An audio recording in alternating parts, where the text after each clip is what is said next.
आज बिल्कुल ये वज़ीर-ए-आज़म पाकिस्तान इमरान खान के मामले ख़ुसूसी हैं मौलाना ताहिर अशरफ़ी, जिन्होंने यहाँ गुजरांवाला में प्रेस कॉन्फ्रेंस की है और इस प्रेस कॉन्फ्रेंस में इनका कहना था कि दुनिया के सबसे बड़े दहशतगर्द इंडिया और इसराइल हैं।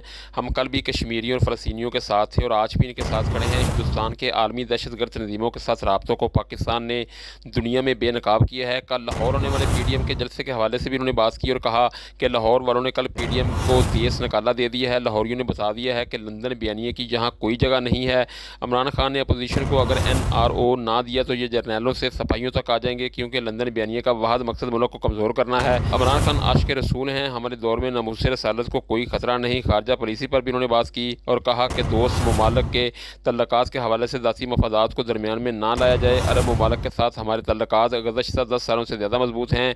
जिनको इराक, ईरान और शाम के मानी नहीं आते, वो भी खारजा पॉलिसी पर बात कर रहे हैं। सारी ज़िंदगी अफगानिस्तान को जिंदाबाद कहने वाला लाहौरियों को गद्दार कह रहा है। सब जानते हैं कि इनकी डोरें कहाँ से हिलती हैं।